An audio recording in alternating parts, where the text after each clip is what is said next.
fortune and power entwined, a life ending in betrayal. Welcome to the story of Marcus Licinius Crassus, the richest man in Rome who crushed Spartacus. Crassus's tale began in a world driven by ambition and desire. As a youth, he was caught up in Rome's bloody political struggles. His father sided with the losers and took his own life, forcing Crassus into exile in Spain. When he returned, he burned with a thirst for vengeance. Rome was sliding into civil war. Crassus threw in his lot with Lucius Cornelius Sulla. Victory belonged first to Sulla and then to Crassus. He snapped up his rival's estates at rock-bottom prices, amassing a fortune. He would stop at nothing to become Rome's wealthiest man. While Rome burned, Crassus negotiated.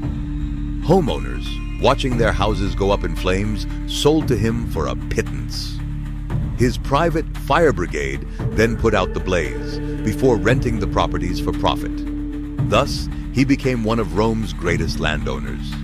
But riches alone weren't enough.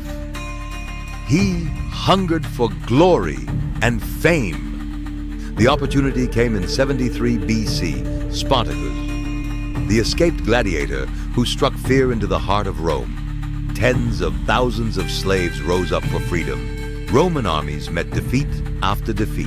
Rome's last hope, Crassus himself. He marched out with legions funded from his own coffers. At first, he was beaten back, but he did not relent. To enforce discipline, he unleashed the dreaded decimatio. 1 in 10 soldiers was executed by lot before his men's eyes. Now the troops feared Crassus more than they feared the enemy.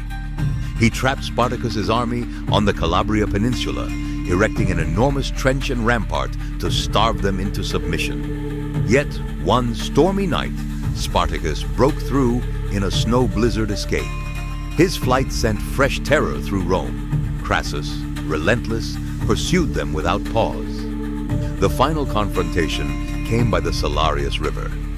Spartacus himself charged at Crassus, fighting until his sword shattered, only to fall in heroic battle. Crassus celebrated by crucifying 6,000 slaves along the Appian Way, a merciless warning to any who dared rebel. Just as he prepared to claim full triumph, Pompey appeared, swept up the last rebel bands, and stole Crassus's glory. Denied a grand procession, Crassus settled for a humble ovation. Thus began a bitter rivalry with Pompey. In the years that followed, Crassus, Pompey, and Julius Caesar ruled Rome together. Their uneasy alliance became known as the First Triumvirate.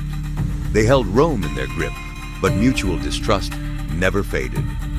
Crassus wielded his wealth and power to the fullest, yet still dreamed of a single great military victory. In 53 BC, he led an army east into Parthia, his final campaign. At Carrhae, his legions were decimated by Parthian horse archers, and Crassus was captured.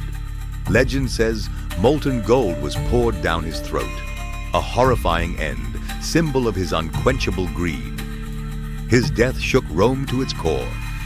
With Crassus gone, the balance between Pompey and Caesar collapsed. Rome plunged into civil war, and the Republic fell. With his passing, the fate of Rome was changed forever. Crassus was written into history not for his wealth, but for his ambition. Thank you for sharing your valuable time with the Momenta Historica family. See you in the next video.